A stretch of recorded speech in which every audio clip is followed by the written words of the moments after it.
Hello everyone, this is Namrata Dagra here. So this video is again about previous year solved question paper. ये paper था SSC CGL का जो 3 मार्च 2020 को second shift में हुआ था। उसमें जो इंग्लिश कॉम्प्रिहेंशन के क्वेश्चंस थे उन्हें हम अभी सॉल्व करने वाले हैं। तो चलिए देखते हैं हमारा first question. And the question is select the synonym of the given word pathetic. Pathetic का मतलब होता है डेस्परेट या डिसअपॉइंटेड। आप समझ गए होंगे, दुखी सा, कुछ परेशान सा, निराश सा। ठीक है, और हमारे ऑप्शंस हैं। First is curious. क्यूरियस का मतलब होता है एक्साइटेड, कुछ जानने के लिए बहुत उत्सुक। और सेकंड वन इज़ इनसिग्निफिकेंट, मतलब जो ज़्यादा ज़रूरी ना हो।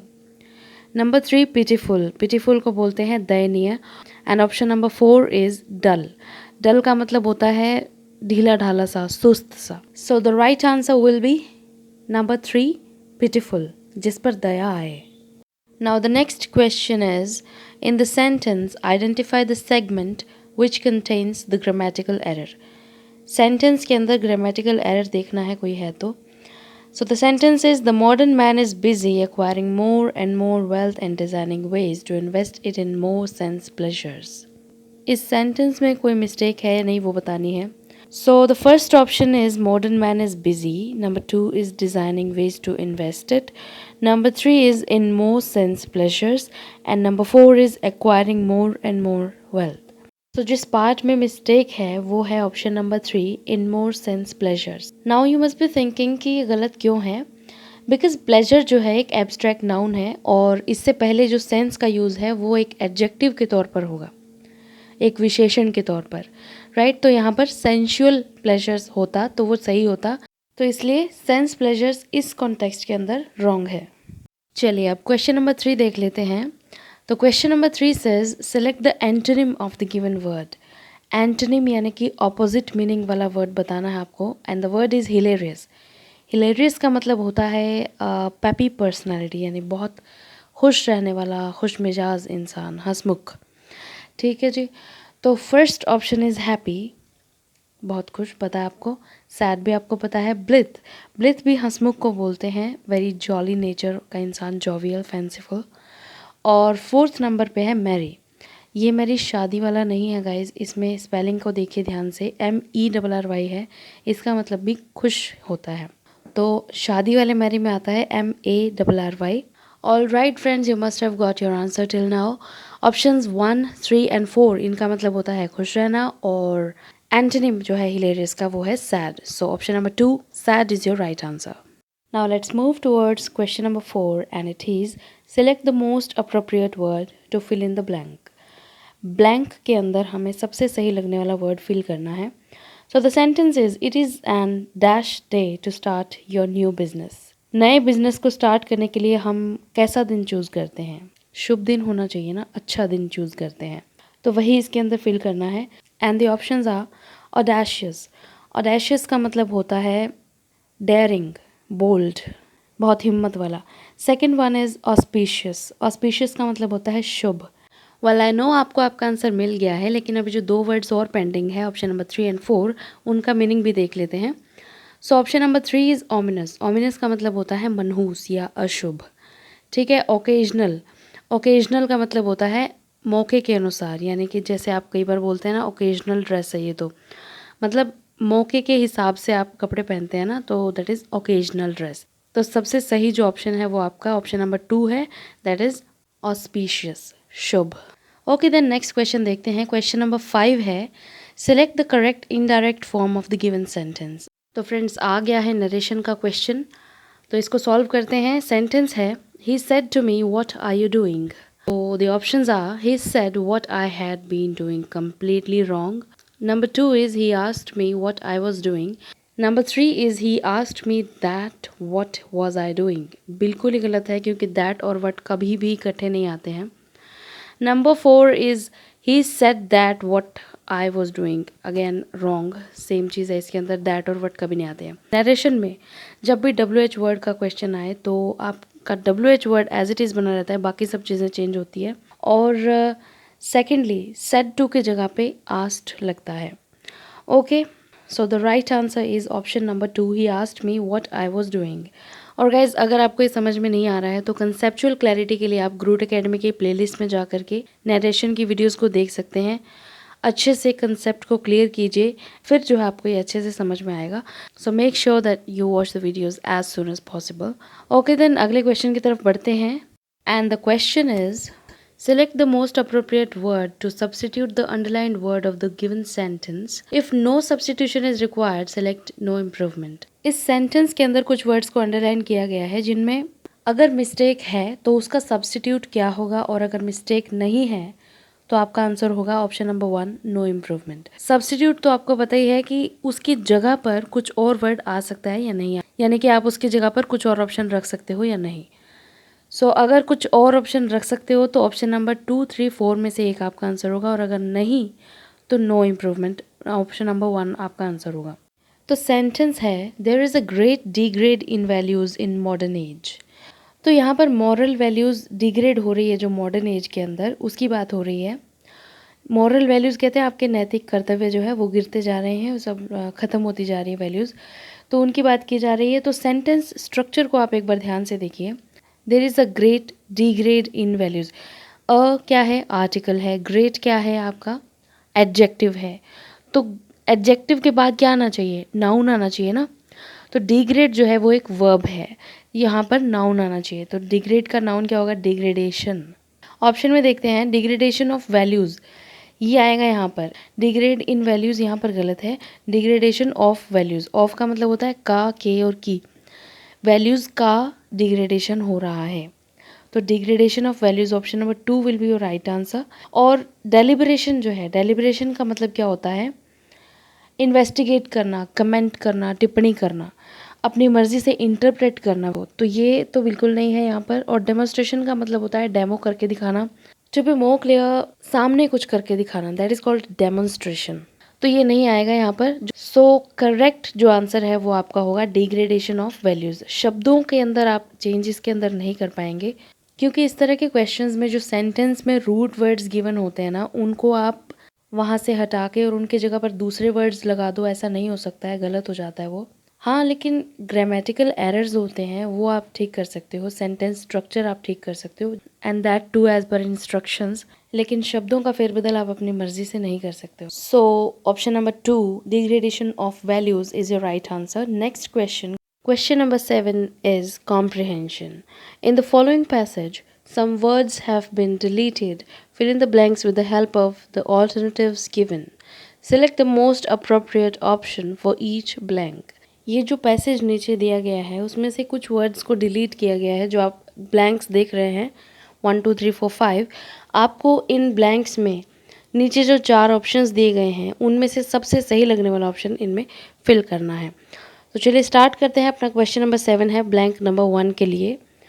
सो machines were made to be man's servants, yet man has grown so dash on them that they are in a fair way to become his dash. So very clearly you can see guys कि first 2 sentences आपस में बहुत ज़्यादा connected हैं, तो meaning भी आपको समझ में आ गया होगा। बट फिर भी मैं एक बार बता देती हूँ कि मशीन्स को इंसान के नौकर के रूप में काम करने के लिए बनाया गया था, ताकि इंसान को सुविधा हो सके, थोड़ी सी फैसिलिटी मिल सके। लेकिन अब इंसान जो है मशीन्स के ऊपर इतना ज़्यादा डैश हो गया है कि अगला हम नेक्स्ट ब्लैंक के लिए छोड़ देते हैं। तो अभी इंसान मशीन्स के ऊपर इतना ज़्यादा क्या हो गया है वो आपको बताना है। ऑप्शंस में देखते हैं। इन्फीरियर, इन्फीरियर कहते हैं कि किसी चीज़ को कम आंकना। इन्फीरियोरिटी कॉम्प्लेक्स तो आपने सुना होगा कि अपने आप को कम समझ के खुद की वैल्यू डाउन कर लेना खुद की नज़रों में, that is called inferiority complex. यानी कि खुद को कम समझना या किसी और को कम समझना, दैट इज़ इन्फीरियर समझना। तो इन्फीरियर तो यहाँ नहीं आ सकता, क्योंकि इंसान खुद को मशीन्स के आगे इन्फीरियर समझे, ऐसा तो हो नहीं सकता, क्योंकि मशीन को भी तो उसी ने बनाया ना। So this is wrong. तो चलिए नेक्स्ट ऑप्शन देखते हैं। Option number 2 is helpless. Helpless कहते हैं हम मजबूर को, मजबूर हो गया इंसान मशीन्स के आगे। नेवर, गलत, ये सही नहीं है। चलो आगे देखते हैं, और भी ऑप्शंस हैं। Number 3 is subordinate. सबॉर्डिनेट कहते हैं कि किसी के नीचे काम करने वाले, यानी जैसे बॉस होता है ना, बॉस के अंडर जो एम्प्लॉयज़ काम करते हैं उनको कहते हैं उसका सबॉर्डिनेट। सबॉर्डिनेट आप समझ गए। आपके नीचे वाले लेवल पे जो काम करते हैं उन्हें बोलते हैं सबऑर्डिनेट। और नंबर 4 इज़ डिपेंडेंट। डिपेंडेंट मतलब निर्भर होना। तो सबसे सही क्या लग रहा है? निर्भर होना। Man has grown so dependent on them. Depend हो गया है इंसान। ये आपका number 4 is your right answer. Next is question number 8। Same comprehension का क्वेश्चन है। Select the most appropriate option for blank number 2। इसमें क्या है कि man has grown so dependent on them that they are in a fair way to become his dash. दे यहाँ पे कहा है मशीन्स को, ठीक है। तो मैन जो है मशीन्स के ऊपर इतना डिपेंडेंट हो गया है कि मशीन्स जो है वो मैन की डैश बन गई है। मशीन्स मैन की क्या बन गई है वो आपको बताना है यहाँ पर। And your options are number 1 administrators. Administration कहते हैं प्रशासन को, और एडमिनिस्ट्रेटर्स जो प्रशासन को चलाते हैं उनको, जैसे आईएएस होते हैं, आईपीएस होते हैं। Second one is slaves. Slave कहते हैं गुलाम को। और नंबर 3 इज़ विक्टिम्स। विक्टिम्स यानी कि शिकार, या आप कह सकते हैं पीड़ित। और नंबर 4 इज़ मास्टर्स। मास्टर्स कहते हैं मालिक को, ठीक है। तो इसमें सही ऑप्शन क्या होगा? Option number 4 masters. मशीन्स इंसान की जो है मास्टर बन गई है, और इंसान मशीन्स के ऊपर डिपेंड हो गया है, निर्भर हो गया है। और हम सबके साथ यही तो है। छोटे से छोटे काम के लिए हम मशीन्स का यूज़ करते हैं। किसी का भी काम चलता ही नहीं है मशीन्स के बिना। So your right option is option number 4 masters. Okay, machines have become our masters. Now the next question is question number 9. Select the most appropriate option for blank number 3. Number 3 जो blank है उसमें आपको fill करना है। Already men spend most of their lives looking after and waiting dash machines. तो अगर आपने ये सेंटेंस ध्यान से पढ़ा होगा तो आपको समझ में आ गया होगा कि इंसान ने अपना बहुत सारा टाइम मशीन्स को दे दिया है। क्या करने में? To look after them. Looking after दिया है ना इसमें। लुक आफ्टर का मतलब क्या होता है? देखभाल करना, देखभाल करना, उनकी केयर करना। And waiting dash machines.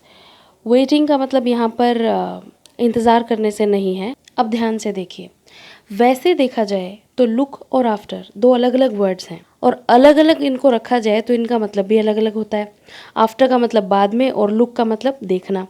लेकिन लुक आफ्टर को जब मिला दिया जाता है तो इसका मतलब पूरी तरह से चेंज हो जाता है। इसका मतलब बन जाता है केयर करना, देखभाल करना। उसी तरह से वेटिंग का मतलब क्या होता है? इंतज़ार करना। लेकिन वेटिंग के साथ एक और वर्ड यहाँ पर मिला दिया जाए जो कि हमारे इन्हीं 4 ऑप्शंस में से एक है, तो ये बन जाती है एक फ्रेजल वर्ब, और इसका मीनिंग भी चेंज हो जाता है। इसका मतलब बन जाता है अटेंड करना या सर्व करना। तो सेंटेंस का मीनिंग आपको अपने मन में इमेजिन करना पड़ेगा कि क्या होना चाहिए इसके जगह पर।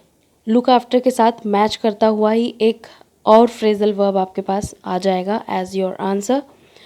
तो चलिए देखते हैं क्या होना चाहिए वो। So option number 1 is from. From means से। Waiting from machines, no. Number 2 is waiting under machines, no. Then comes waiting upon, then fourth number is into. So option number 3 upon is the right answer. Waiting upon machines यानी कि machines को attend करना, उन्हें serve करना। All right, then question number 10 देखते हैं। Select the most appropriate option for blank number 4। Blank 4 के लिए देखना है तो सेंटेंस है machines are very stern bosses. Stern कहते हैं स्टिफ को, हार्ड या हार्श भी आप कह सकते हैं। और हिंदी में बोले तो कड़क, एकदम अड़ियल टाइप के जो बॉस होते हैं ना ऑफिस में, वो वाले। वैसे ही ये मशीन्स जो होती है ना, ये बहुत अड़ियल टाइप की बॉस होती हैं। They must be fed with coal. Fed होता है खिलाना, तो इन्हें कोल खिलाया जाना चाहिए। कोल कहते हैं कोयले को। And dash petrol to drink and oil to wash with.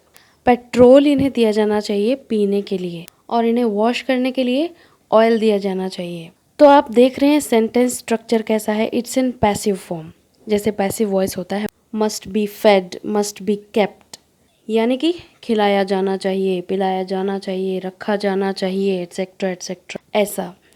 तो पैसिव फॉर्म की पहचान क्या होती है?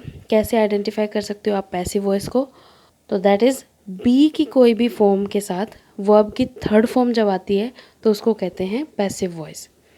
तो इसके अंदर सर्टेनली हमें ऑप्शन ये तो पता है कि यहाँ पर गिव आना चाहिए, ठीक है। लेकिन गिव की कौन सी फॉर्म आनी चाहिए वो नहीं पता। पेट्रोल पीने के लिए दिया जाना चाहिए, पैसिव वॉइस है तो ऑप्शन नंबर 3 गिवन।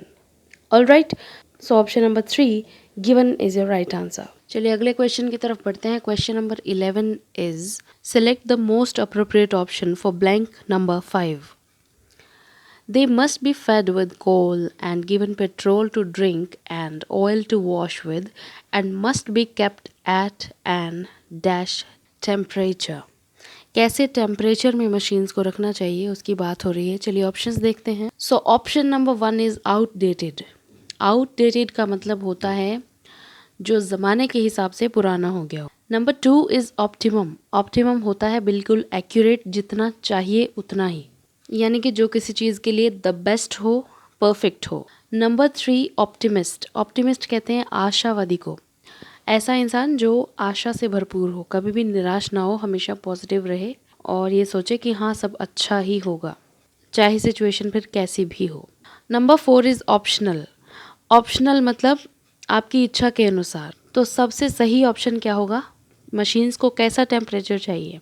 उतना ही जितना उनके अनुकूल हो। So option number 2 optimum is your right answer. Now the next question is select the wrongly spelled word. Wrong spelling जिसकी है वो बताना है। So the options are number 1 mention. मैं आपको मीनिंग भी बता देती हूँ साथ साथ। तो मेंशन का मतलब होता है एक बड़ा सा आलीशान घर, बंगलो भी कह सकते हैं आप। Number 2 is ostentation. ऑस्टेंटेशन होता है दिखावा करना, शो ऑफ करना। Number 3 is extension. एक्सटेंशन होता है किसी चीज़ को बढ़ाना, एक्सटेंड करना। Number 4 is persuasion. किसी बात के लिए किसी को मनवाना, दैट इज कॉल्ड परसुएड करना, persuasion. Okay, and option number 2 ostentation की स्पेलिंग इसके अंदर गलत है। TASION की बजाय TION आता है इसके अंदर। All right, so option number 2 is your right answer. चलिए अगला क्वेश्चन देखते हैं। Question number 13 says select the most appropriate meaning of the given idiom. मुहावरा दिया गया है, इसका मतलब बताना है। ऑन शैंक्स में, इसका क्या मतलब होता है? ऑप्शंस हैं on an elephant, number 2 is on foot, number 3 on a lion, number 4 on a bicycle. तो आपका option number 2 is your right answer. इसका मतलब होता है पैदल चलना। ऑन शैंक्स में का मतलब पैदल चलना। All right, then let's see the next question. Select the most appropriate meaning of the given idiom, a snake in the grass. इस idiom का मतलब बताना है। So options हैं a well-wisher, number 2 is a secret enemy, number 3 a good friend, number 4 difficult to find. A snake in the grass इसका मतलब होता है आस्तीन का सांप। तो आपका सही आंसर है option number 2 a secret enemy। चलिए अगला क्वेश्चन देखते हैं। Select the antonym of the given word. जो वर्ड गिवन है विशियस, उसका एंटोनिम बताना है, यानी कि उसका ऑपोजिट मीनिंग वाला वर्ड बताना है। तो विशियस का मतलब मैं आपको बता दूं कि विशियस बोलते हैं भद्दे को, बहुत बुरे को, जिसमें सब कुछ बुरा ही बुरा हो, कुछ भी अच्छा ना हो। राइट, ऑप्शन नंबर 1 है वर्चुअस, जो बहुत अच्छा हो, जेंटल, नोबल, कॉटियस, रिलीजियस भी कह सकते हैं उसको, सेक्रेड भी कह सकते हैं, पवित्र एक तरह से। ठीक है, बहुत अच्छा, पवित्र, बिना किसी दोष के। आई नो आपको आपका आंसर मिल गया है, बट अभी और भी बाकी हैं, उनकी मीनिंग देख लेते हैं। Number 2 is बेनफुल। बेनफुल कहते हैं जो श्रापित होता है उसको। Number 3 is sinful. सिनफुल कहते हैं जो पाप से भरा हो। सिन कहते हैं पाप को, और फुल आपको बताइए, सिनफुल यानी पाप से भरा हुआ। नंबर 4 इज़ अनफॉर्चुनेट, यानी कि बदकिस्मत को बोलते हैं अनफॉर्चुनेट। तो आपका सही आंसर है option number 1 virtuous. All right, चलिए नेक्स्ट क्वेश्चन देख लेते हैं। क्वेश्चन नंबर 16 कहता है given below are 4 jumble sentences out of the given options, pick the one that gives their correct order. Jumble sentences का मतलब होता है जो सेंटेंसेस एक सीक्वेंस में ना हो, ऑर्डर में ना हो। So as per the demand of this question आपको इन बेचारे सेंटेंसेस की हेल्प करनी होगी ताकि एक सीक्वेंस में सेट हो सके और इनके बीच में कनेक्शन बनाना है आपको। राइट, तो देख लेते हैं sentence number A. Nevertheless, nevertheless से स्टार्ट हो रहा है तो ये तो स्टार्टिंग नहीं हो सकती। इट मीन्स ए जो है वो हमारा फर्स्ट सेंटेंस नहीं हो सकता है। Sentence B is a change that is conductive to happiness may be termed as progress, ये हो सकती है स्टार्टिंग। नेक्स्ट है सी, इसकी स्टार्टिंग हो रही है बट से, ये भी स्टार्टिंग सेंटेंस नहीं हो सकता है। नंबर डी जो है इसमें भी सो से स्टार्ट हो रहा है, तो ये भी स्टार्ट नहीं है। स्टार्टिंग होगी हमारी बी से, तो फर्स्ट सेंटेंस रहेगा बी। ऑप्शंस में देखते हैं। तो फ्रेंड्स, एक चीज़ का हमेशा ध्यान रखना है कि ऑप्शंस पे ज़रूर नज़र डालनी है सबसे पहले, ताकि आपका टाइम सेव हो सके। तो इसमें देखते ही पता चल रहा है कि स्टार्टिंग ए, सी और डी से तो बिल्कुल नहीं होगी, स्टार्टिंग होगी बी से। तो फर्स्ट टू ऑप्शंस तो देखते ही एलिमिनेट कर देने हैं। हमें आंसर चूज़ करना है ऑप्शन नंबर 3 एंड 4 में से कोई एक।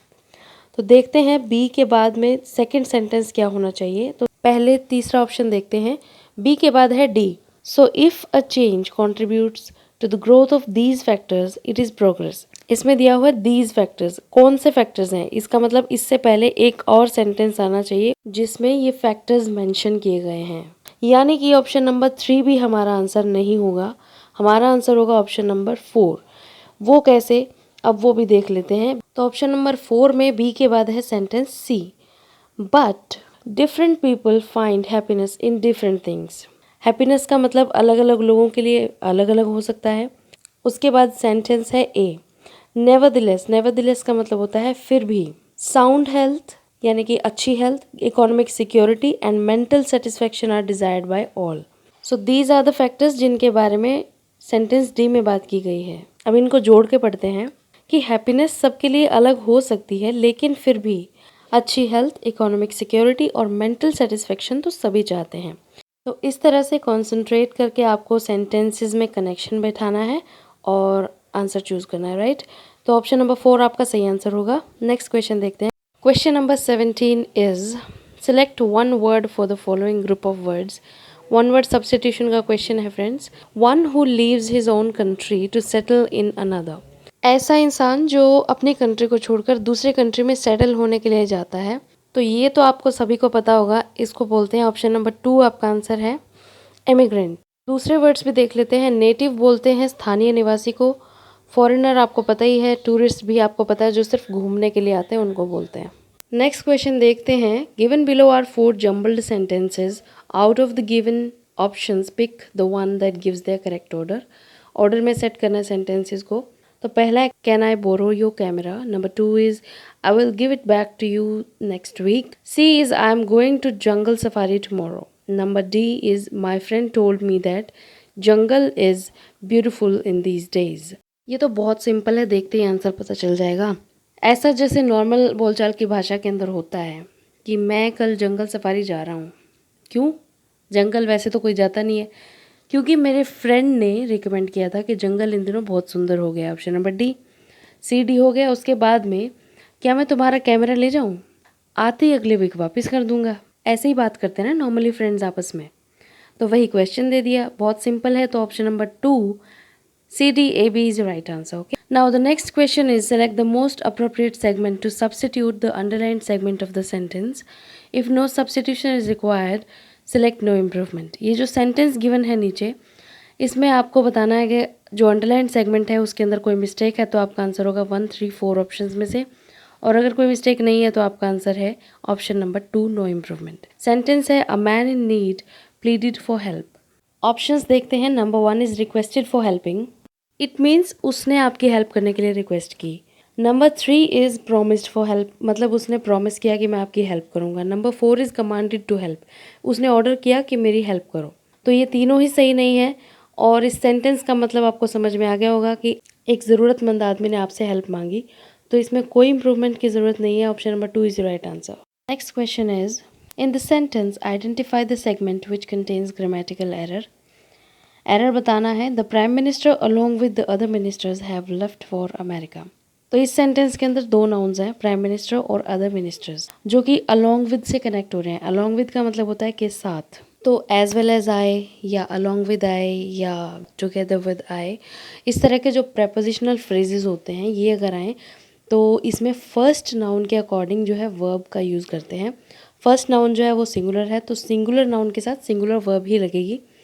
तो हैज़ लेफ्ट आना चाहिए यहाँ पे। सो option number 4 is your right answer. Next question देखते हैं। Select the correct active form of the given sentence the thief was being arrested by the police. Voice का क्वेश्चन है फ्रेंड्स ये, बट थोड़ा सा डिफरेंट है। एक्टिव से passive नहीं है बल्कि पैसिव से एक्टिव बनाना है आपको इसको। ऑप्शंस देखते हैं। The police was arresting the thief. Number 2 is the police arrested the thief. Number 3 is police has arrested the thief. Number 4 is police had arrested the thief. तो अगर सेंटेंस को आपने ध्यान से देखा हो तो इसमें लिखा है was being arrested by the police. और being कब लगाते हैं? जब सेंटेंस कंटिन्यूअस टेंस में हो. तो इसमें कंटिन्यूअस टेंस का एक ही सेंटेंस है, option number 1, police was arresting the thief. तो this is your right answer. Question है, select the most appropriate word to fill in the blank. He dash a heinous crime. heinous crime मतलब बहुत ही घिनौना अपराध. Options हैं happened. Happen मतलब जो हो गया. अकर्ड, अकर्ड का मतलब भी जो हो गया, घटना घट गई जो. नेक्स्ट है कमिटेड. कमिटेड का यूज़ करते हैं किसी मिस्टेक के लिए, किसी अपराध या किसी पाप के लिए.